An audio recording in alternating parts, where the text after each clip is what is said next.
हे guys, नमस्ते and welcome back to my new blog. तो कैसे हो आप सब? उम्मीद करती हूँ आप सभी बहुत ही बढ़िया होंगे, खुश होंगे, मज़े में होंगे और मैं भी यहाँ पर ठीक हूँ। तो आज के वीडियो की शुरुआत हो रही है सुबह की 8:30 बजे से। और आज दोनों बच्चे स्कूल गए हुए हैं, दोनों का एग्ज़ाम स्टार्ट हो गए हैं। मतलब एक एग्ज़ाम हो गया उनका और आज उनका सेकंड पेपर है। तो हर ऑल्टरनेट डे पे उनका एग्ज़ाम है। तो बच्चे एग्ज़ाम देने के लिए गए। तो हाँ, आज टिफ़िन वगैरह तो कुछ बनाना था ही नहीं, क्योंकि बच्चे जो है वो 11 बजे तक आ जाते हैं। तो आजकल पता है मैं क्या कर रही हूँ, क्योंकि जिन साहब भी घर पे नहीं है, आप सबको पता ही है, और बच्चों के भी एग्ज़ाम चल रहे हैं, तो उनको टिफ़िन वगैरह कुछ नहीं लेके जाना होता है। तो सुबह सुबह उनके जाने के बाद में मैं आजकल है ना घर की क्लीनिंग का काम जो है मैंने स्टार्ट कर दिया है। क्योंकि दिवाली के टाइम पर तो पूरा ही घर मैंने साफ़ किया था, आप लोगों के साथ शेयर भी किया, लेकिन अब उस बात को भी 1 महीना हो गया है। तो अब जो है वो घर फिर से मतलब गंदा है ना हो गया है। तो अभी एक चीज़ें जो है वो मैं फिर से साफ़ कर रही हूँ। तो आज मुझे ये जो पूरा पैसेज वाला जो एरिया है ना, अब दिखने में बड़ा छोटा दिखता है ये पैसेज, लेकिन हाँ, इसकी साफ़ सफाई में मुझे बहुत टाइम लगा था। और क्यों? क्योंकि यहीं पर ही 2 वॉशरूम्स भी बने हुए हैं, एक बाथरूम बना हुआ है, एक टॉयलेट बना हुआ है, तो उसको भी मुझे साफ़ करना था। और वॉशिंग मशीन का जो एरिया था वो मैंने कल साफ़ किया था, आप लोगों के साथ शेयर किया। और सबसे पहले तो मैं ऊपर जितनी भी सीलिंग है उसको मैं साफ़ कर रही हूँ। तो काफ़ी हाइट पर है सीलिंग। तो दिवाली के टाइम पर तो मैंने लैडर का यूज़ किया था, लेकिन अभी मुझे ना लैडर निकालने का मन नहीं हुआ। तो जब लैडर यूज़ में नहीं लेती हूँ ना, तो फिर ये वाला ब्रश है, ये काफ़ी अच्छा है, एडजस्टेबल है, इसकी हाइट मतलब बड़ी छोटी सब हो जाती है। तो पूरी मैंने सीलिंग जो थी उसको अच्छे से साफ़ किया। काफ़ी जाले जो थे ना वो मतलब आ गए थे। उसके बाद में यहाँ पर है ना 2 लैंप लगे हुए हैं, आप लोगों को बहुत पसंद आते हैं। जब भी मैं ये लैंप लगाती हूँ ना, तो फिर मतलब एक आध कमेंट आते हैं कि आपका ये जो पैसेज में जो लैंप लगे हुए हैं ना काफ़ी प्यारे हैं, बहुत ही सुंदर है। तो मुझे भी अच्छे लगते हैं, लेकिन इनकी सफाई में ना टाइम लग जाता है। क्योंकि ये ना देखो, अंदर की तरफ तो ग्लास है और ऊपर की तरफ कुछ ऐसी डिज़ाइन वगैरह बनी हुई है ना, तो बहुत मिट्टी उसके बीच में फंस जाती है।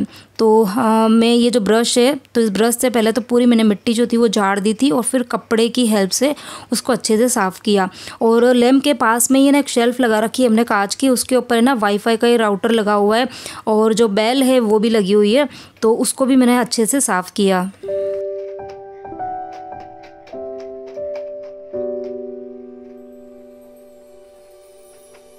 पैसेज की क्लीनिंग में ज़्यादा टाइम नहीं लगता है, लेकिन यहाँ पर ये जो वॉशरूम और जो ये टॉयलेट बना हुआ है, तो इसकी आज मुझे बहुत अच्छे से डीप क्लीनिंग करनी थी। दिवाली के टाइम पे करी थी, उसके बाद में वैसे डेली बेसिस पे साफ़ सफाई होती रहती है, लेकिन जब डीप क्लीनिंग करती हूँ ना, तो मैं क्या क्या करती हूँ आज आप लोगों के साथ में ना डिटेल में मैं शेयर करने वाली हूँ। क्योंकि मेरे पास में ना बीच में भी कॉमेंट आए थे कि उनकी जो टॉयलेट की जो ये टाइल्स वगैरह है, बाथरूम की जो टाइल्स है ना, वो बहुत ज़्यादा गंदी हो गई है, तो उनको साफ़ करने के लिए हम क्या करें। तो आज बहुत सारे टिप्स मैं आपके साथ में ना शेयर करती रहूँगी। बहुत ही गंदी गंदी यदि ये होती है ना बास्केट, ठीक है, जो बहुत मतलब जिनके जो पानी आता है ना वॉशरूम्स के अंदर, तो बहुत जगह पे ऐसा होता है ना कि पानी के अंदर क्षार बहुत ज़्यादा होता है, तो बहुत ज़्यादा वाइट हो जाता है। तो उनको हम किस तरीके से क्लीन करें, तो ये सब कुछ आपके साथ में मैं शेयर करती रहूँगी, बस वीडियो को आप पूरा ज़रूर देखना। तो सबसे पहले तो वही ड्राई डस्टिंग कर रही हूँ। तो जो दिवाली के टाइम पर मैं नया वाला झाड़ू लेके आई थी, तो जो पुराना वाला झाड़ू था ना उसको मैंने फेंका नहीं था। तो पुराने झाड़ू को मैं फेंकती नहीं हूँ, एक झाड़ू मतलब मेरे पास में रहता है एक्स्ट्रा। तो ये वॉशरूम्स वगैरह जो है ना, उनमें ऊपर की तरफ जो सीलिंग वगैरह साफ़ करनी होती है, जाले लेने हैं, तो वो मैं फिर उसी झाड़ू से करती हूँ। और उसके बाद में जो एग्जॉस्ट फैन है उनके अंदर भी बहुत मिट्टी जमा हो गई थी, तो मैंने उसको भी साफ़ किया अच्छे से। अब जब मैं वॉशरूम को साफ़ कर ही रही थी, तो मुझे एकदम से याद आया कि जो बाहर वाला मेन डस्टबिन है ना, उसको भी मैं वीक में एक बार साफ़ करती हूँ। रोज़ ज़रूरत नहीं होती है, क्योंकि उसके अंदर मैं गार्बेज बिन लगाती हूँ ना, तो गंदा तो नहीं होता है, लेकिन हाँ फिर स्मेल तो आती है, तो इसलिए मैं वीक में एक बार साफ़ कर देती हूँ। तो उसको फिर मैंने यहीं पर ही साफ़ कर रही थी। अच्छा, यहाँ पर मैं एक चीज़ आप लोगों को ज़रूर बताना चाहूँगी कि अगर आप लोगों को भी अपने काम को ना आसान बनाना है, जल्दी करना है, तो उसके लिए मतलब है ना, मेहनत तो खैर हमको करनी होती है, हार्ड वर्क तो चाहिए किसी भी काम को करने के लिए, लेकिन यदि हमको अपनी मेहनत को थोड़ा सा अगर कम करना है ना, तो कुछ चीज़ें आपके पास में होनी बहुत ही ज़्यादा ज़रूरी होती है। तो जैसे अभी मेरे घर के अंदर 3 वॉशरूम्स है, तो तीनों वॉशरूम के अंदर मैंने ना चीज़ों को रखा हुआ है। क्या रखा हुआ है? एक तो हार्पिक ज़रूर रहता है, एक मतलब जैसे कि ना ये ये वॉशिंग मशीन चालू करती हूँ तो वहाँ पर मैंने वॉशिंग मशीन के पास में ही एक बड़ा सा सर्फ का डब्बा रखा हुआ है। तो एक वो बड़ा कॉमन डिब्बा तो है ही है, लेकिन है ना छोटी छोटी जो डिब्बियाँ होती हैं उसके अंदर भी मैंने सर्फ भर के तीनों ही वॉशरूम्स के अंदर रखा हुआ है, ताकि जब भी क्लीनिंग करनी पड़े ना तो फिर मुझे इधर उधर भागना ना पड़े। और इसके अलावा ना ब्रश मैंने रखे हुए 2 तरीके के ब्रश रखे हुए हैं। टॉयलेट में खैर 3 तरीके के ब्रश हैं।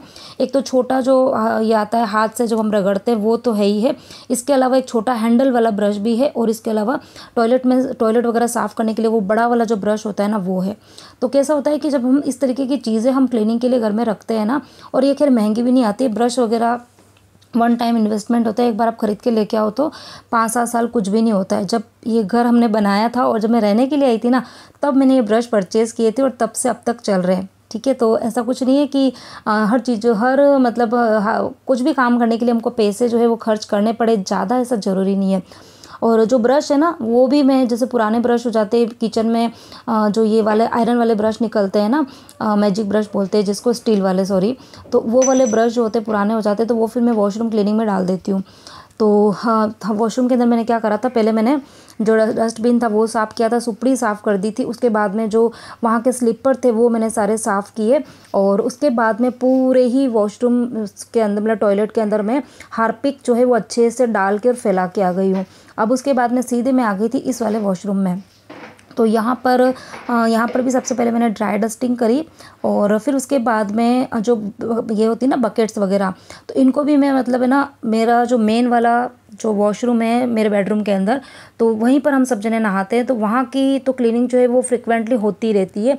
लेकिन ये बाहर वाला जो वॉशरूम है ना, यहाँ पर कोई भी नहीं नहाता। यहाँ पर सिर्फ झाड़ू पोछे के बाद में जो पानी वगैरह डालना होता है, पानी लेना होता है, तो मेरी हाउस हेल्पर है ना वो इस वॉशरूम के अंदर आती है।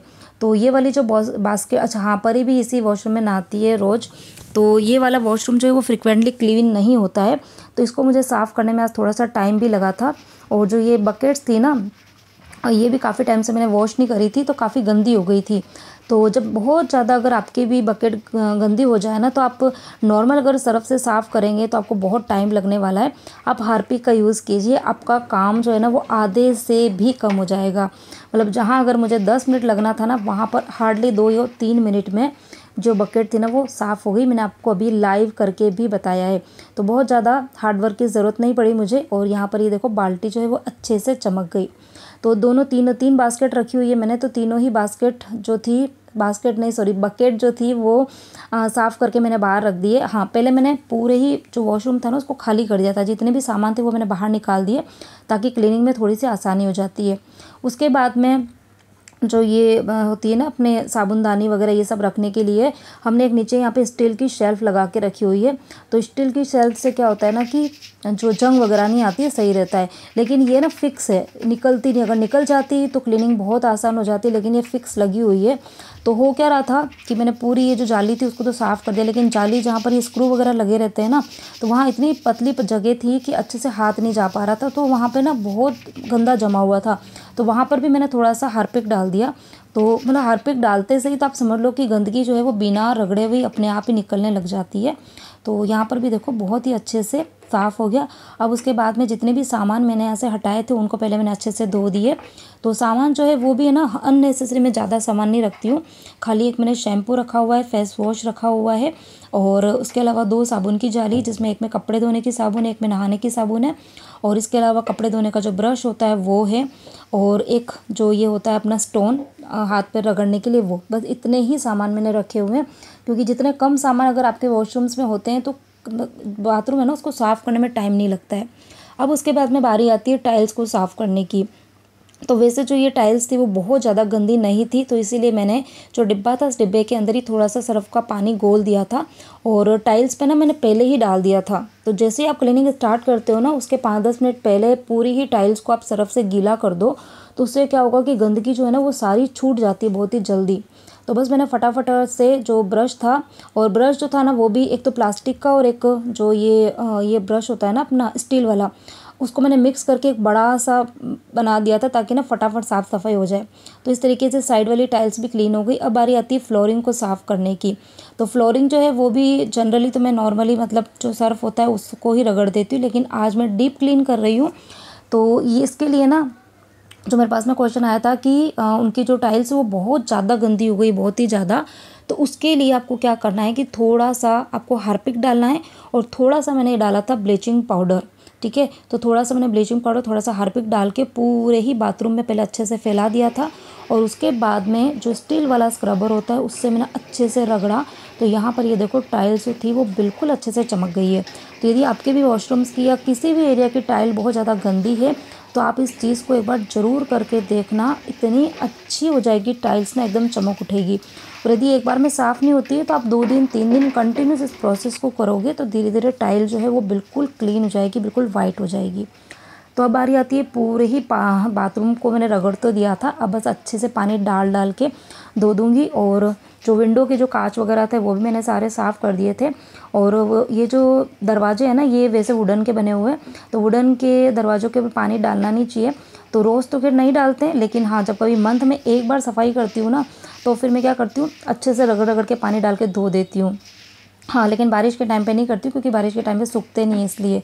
लेकिन हाँ, रोज़ नहीं करना है, रोज़ करेंगे तो फिर दरवाजे ना ख़राब हो जाते हैं। लेकिन हाँ, कभी आप महीने में एक आध बार करो तो चल जाता है। तो यहाँ पर पूरा ही वॉशरूम जो था वो मेरी आधे घंटे की मेहनत लगी, लेकिन बहुत अच्छे से चमक गया।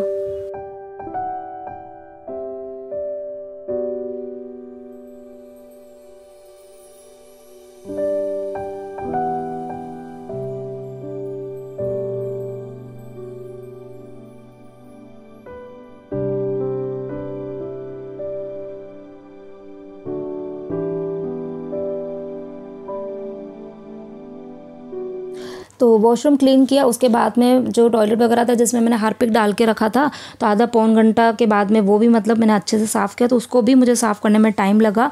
और फिर उसके बाद में जो पैसेज वाले एरिया की टाइल वगैरह थी उसको मैंने पोंछ दिया था।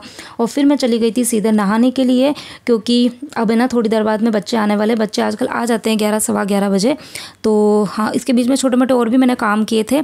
फिर बाल वाल धोए, और अच्छा आज मैंने वॉशरूम वगैरह क्लीन करे भी इसलिए थे क्योंकि आज मुझे बाल धो के नहाना था।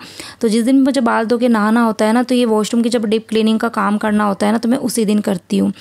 तो बस अब मैं फटाफट से किचन में आ गई हूँ। बाहर के तो मेरे सारे ही काम हो गए थे, अभी सिर्फ किचन का काम बाकी है। और किचन का भी पता है आजकल ऐसा हो रहा है कि जैसे सब घर पे नहीं है तो किचन में मतलब कुछ होता ही नहीं है काम। 2 दिन से तो ऐसा है कि हमने रोटी भी नहीं बनाई थी, कुछ भी, कभी पोहा है, कभी उपमा है, कभी खिचड़ी है। और एक दिन तो हमने बाहर से ही लेकर आए थे, आप लोगों को बताया भी था। तो इसी तरीके से चल रहा है। लेकिन हाँ, आज बच्चों को रोटी खाने का मन था और मेरा भी था कि हाँ 2 दिन से रोटी नहीं बनाई है, तो आज रोटी सब्जी एकदम प्रॉपर खाना बनाएंगे।